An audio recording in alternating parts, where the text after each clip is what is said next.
different types of auditors, and when we are dealing with an external audit or a request for information, the first place that we want to start is identifying who the auditor is, because that's going to tell us the degree of risk that we have with the audit.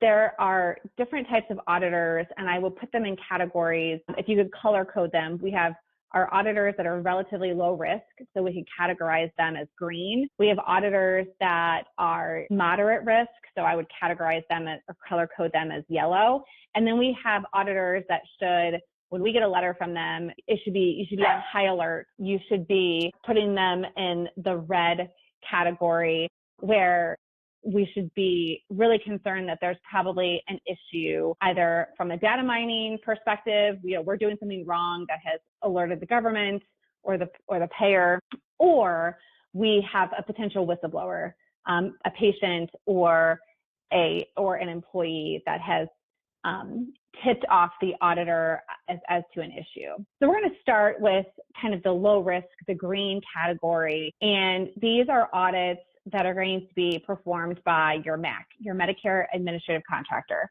So Medicare divides the United States up into different jurisdictions, and each jurisdiction is a group of states, has a different MAC. And that is the entity to which it's a government contractor to which you submit your claims to as a healthcare provider, and then that contractor adjudicates the claim, pays the claim, and it may also conduct some prepayment and post-payment reviews and audits. But really, when we get a letter from the MAC, from our local MAC, that they're reviewing a claim, usually those are going to be relatively low risk. Those are going to be more routine audits. Sometimes they will request medical records. Sometimes we will not see them request medical records at all. It'll be a non-medical record review. These auditors will do CERT audits, comprehensive error rate testing. We talked about those in our previous previous presentation, where we can use CERT audits to identify the areas that the government is auditing and where we see high error rates, that we can use that for our own internal auditing and monitoring. The MACs also do targeted probe and education audits, TPE audits, and then sometimes we'll see them do supplemental medical review contractor audits, SMRC, SMRC audits. Sometimes we may see another contractor do these audits as well, but typically they'll come from the MAC, and they're relatively low risk. The MACs can do post-payment and prepayment. We talked about post-payment audits last time. This is where the claim has already been paid, and so we're reviewing the claim after the fact. So we're requesting documentation after the claim has already been processed and paid. A lot of times these post-payment reviews are going to be a result of a high error rate, either in the industry or by specialty or by CPT code. There's a lot of data mining that's done for potential overutilization or incorrect coding or bundling or improper use of modifiers.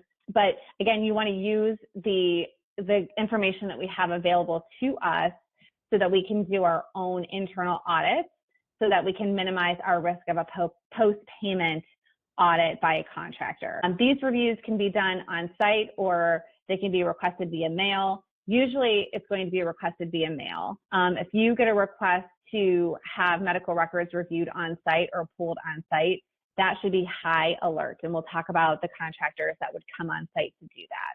Now, the MAC's role in a post-payment review, if the MAC is not the one performing the audit, the MAC is going to be responsible for assessing the overpayment, recouping any funds. And so you need to think of the MAC as the contractor that processes payment, deals with the money, deals with recoupment, deals with refunds, and is also doing kind of the lower level green color-coded audit. We could also have a prepayment review. Again, that's going to be administered by the MAC, but another contractor could be reviewing the records.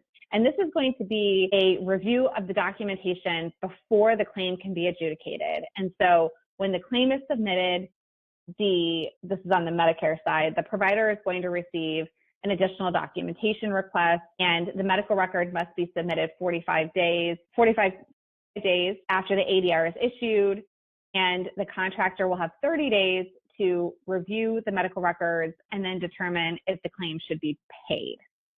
If the claim is denied, then the provider will have the opportunity to appeal, but the claim should not be resubmitted. That will result in a duplicate claim, which will result in an additional denial.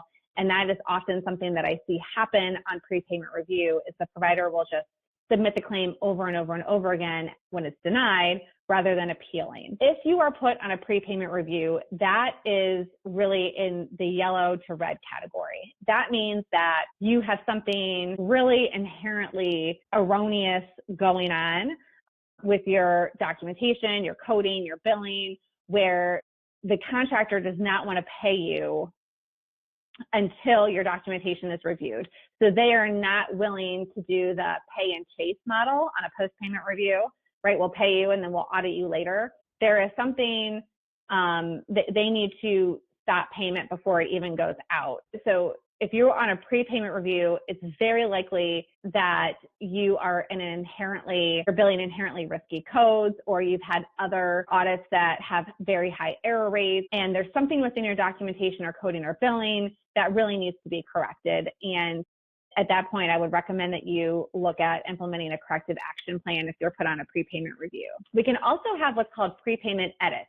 And again, that's going to be established by your MAC, because that is the contractor that's responsible for adjudicating claims and all of the payments that are associated with claims. And so there can be automated edits that they put in place with respect to CPT codes, with respect to codes that are bundled, or use of modifiers, where the MAC will put these edits in place when claims are adjudicated or they're submitted for adjudication. And the software, or it's really an AI automation tool, will edit the claim before it is paid, and will not let certain claims be paid or certain codes billed together be paid. And if you are an outlier with respect to these prepayment edits, that can trigger specific targeted reviews where the contractor can see that you're trying to bill claims that shouldn't be, codes that shouldn't be billed together, or codes that should be bundled if you're unbundling. Those are these edits, the data mining that these third-party payers will use to identify you for an audit.